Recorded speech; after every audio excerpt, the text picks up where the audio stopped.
Here's how you get ahead of 99% of people in 6 to 12 months.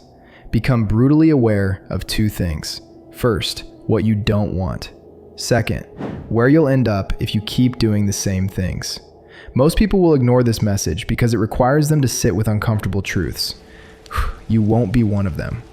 I'm Dalai Lama, and in this video, I'm going to show you the exact process I use to help people transform their entire existence in less than a year. But first, you need to understand something that society has conditioned you to forget. And what I mean by that is this. Clarity doesn't come from constantly seeking what makes you happy. It comes from understanding what makes you miserable. It comes from observing where unconscious living leads. It comes from being willing to face the parts of reality that most people would rather scroll past. This isn't about motivation. This isn't about discipline. This is about awareness. And once you have that awareness, everything else becomes inevitable. Most people are living someone else's life. They wake up to an alarm they resent. They go to a job they tolerate. They come home exhausted and numb themselves with whatever is convenient. Then they repeat it the next day. And here's the thing. They think this is normal. They think this is just how life works. They've closed their minds to the possibility that there's another way. They see the surface of existence and accept it as the full picture. That surface level thinking, that's what got them stuck in the first place. Look, I'm not saying everyone needs to quit their job and become a digital nomad. I'm not saying the traditional path is inherently wrong. What I'm saying is that most people never consciously chose their path. They inherited it.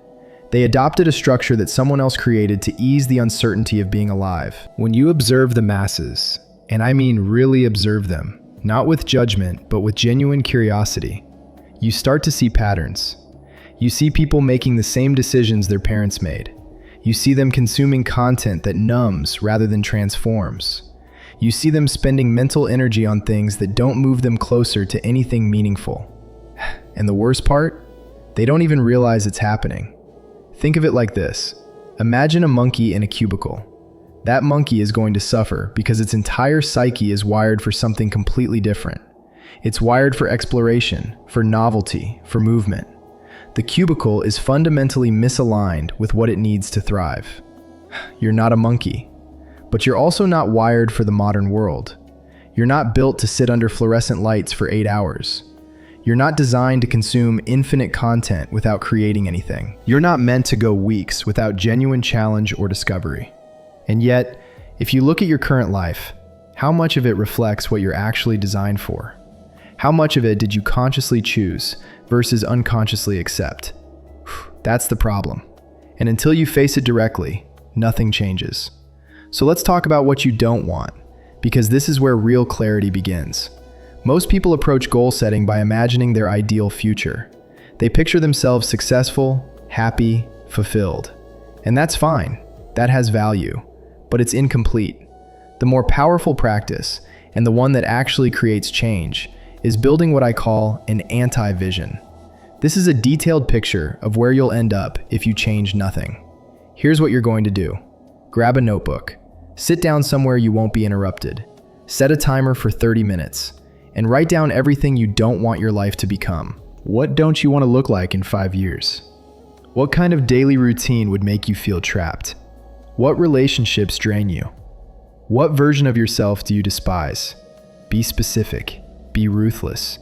Don't sugarcoat it. What does your body look like if you keep your current habits? What does your bank account look like? What does your mental state look like? What does your environment look like? And here's the key. When you look at this anti-vision, you should feel uncomfortable. You should feel a pit in your stomach, because that discomfort is fuel. That negative emotion isn't something to avoid or suppress. It's energy you can transmute into action. Think about when you go to the gym. Sometimes the best workouts happen when you're angry. When you channel that frustration into something productive. That's what we're doing here. Your anti-vision is the life that entropy creates. It's what happens when you don't impose order on your existence. It's the default trajectory. And if that doesn't scare you into taking action, nothing will. From this anti-vision, your actual vision becomes obvious. It's simply the opposite. If your anti-vision is being overweight and broke and isolated, then your vision is being fit and financially stable and connected to meaningful people. The clarity emerges from the contrast. Now, here's what you actually need to do. I'm going to break this down into 3 main steps. These aren't tactics, these are principles. And if you apply them consistently, you will get ahead of the majority in less than a year. Step 1. Create your system to prevent entropy. Entropy is the tendency of all systems to move toward disorder. If you don't actively create structure in your life, chaos wins. That's not philosophy, that's physics. In that same notebook where you wrote your anti-vision, you're going to create a plan. Be the mad scientist of your own life. This is your experiment. You're going to map out exactly what you're doing, day by day, week by week. What time are you waking up? What are you doing in the first hour? What are your non-negotiable tasks? What are you saying no to? Get extremely specific. Create the structure that prevents entropy from taking over. Because without this structure, you're just hoping things work out. And hope is not a strategy. Here's an example from my own life. I spent years studying meditation and mindfulness, and those practices are valuable. But I watched people meditate for hours and then do nothing with the clarity they gained. They treated it as an end in itself, rather than a tool for action. So I created a system that combined contemplative practice with execution. Morning meditation to clear my mind, then immediately moving into focused work on my highest priority. No phone, no distractions. Just pure attention on the thing that actually moves the needle. That system turned meditation from something that felt good into something that produced results. And that's what your system needs to do. It needs to bridge the gap between awareness and action. Step 2, disappear from what doesn't serve you. And when I say disappear, I don't mean literally, I mean metaphorically. I mean cutting out everything that's draining your mental energy without giving you anything in return. This can be people, this can be apps, this can be habits, this can be entire environments. Most people are afraid to do this. They're afraid of being rude. They're afraid of being judged. They're afraid of being alone. So they keep showing up to places that don't align with their vision. They keep engaging in conversations that leave them feeling empty. They keep scrolling through content that makes them feel worse. Here's what I want you to understand. Your mental energy is currency. Every minute you spend on something is an investment. And most people are investing in things that give them negative returns. When you disappear from what doesn't serve you, you redirect that energy. You reclaim that currency. And you invest it in your actual vision instead of someone else's version of what your life should be. I'm not saying you need to explain yourself to people. I'm not saying you need to announce this on social media. Just quietly remove yourself from situations that don't align with where you're going. And yes, it's going to feel uncomfortable at first. You're going to feel FOMO. You're going to wonder if you're missing out. But then, after a few weeks, you're going to realize something. You weren't missing out on anything. You were escaping from distractions disguised as obligations. Step 3. Make the fundamentals non-negotiable. Here's where most people get it wrong. They think success comes from some secret tactic, some productivity hack, some morning routine that changes everything overnight. It doesn't. Success comes from doing boring fundamentals every single day until they're automatic. It's like a video game. You log in, you complete the same tasks, you gain experience, you level up. Slowly, over time. And that's exactly how reality works too. Think about learning to walk. That's one of the most complex skills you've ever learned. But you don't think about it anymore. It's unconscious. It's automatic. You freed up mental energy by mastering that fundamental, and now you can focus on higher level tasks. That's what we're doing with your daily habits. We're making them so consistent that they require zero willpower. They just happen. A writer doesn't need motivation to write. A bodybuilder doesn't need discipline to eat well. A serious entrepreneur doesn't need to convince themselves to work on their business. It's just who they are. That's what fundamentals do. They shape your identity. And once your identity shifts, your actions follow automatically. It's like a sushi chef spending years perfecting rice, or a tennis player drilling the same serve thousands of times. The mastery doesn't come from complexity. It comes from repetition of simple actions done with intention. Most people won't do this because they want results in 2 weeks that should take 10 years. They want the outcome without the process, and that's why they stay stuck. Get comfortable with the fact that transformation takes time, not decades, but also not days. 6 to 12 months of consistent, intentional action, that will separate you from almost everyone. Now let me get into the specifics of how I actually implement this, because theory without execution is just intellectual entertainment. I structure my days using what I call the priority ladder. It's simple, 4 levels of work, each with a different purpose and a different tolerance for distraction. Priority 1, vision work. This is the first 60 to 90 minutes of my day. This is when I work on whatever project is going to fundamentally change my trajectory. Right now, that's writing my next book. Before that, it was building my coaching program. Before that, it was launching my meditation app. The key is that this work is new. It's not maintenance. It's not responding to people. It's creation. It's the lever that, when moved, creates exponential results down the line. If you only have 1 hour a day to work on your future, this is where you spend it. Nothing else matters more. Because this is the work that compounds. For beginners, priority 1 might be starting a social media account and learning to create content, or building a skill you can monetize, or researching a business idea until you understand it deeply enough to execute.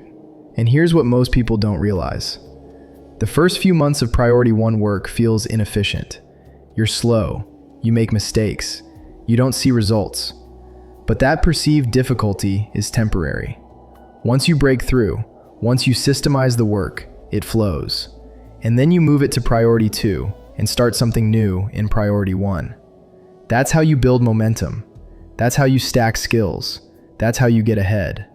Priority 2, lever moving tasks.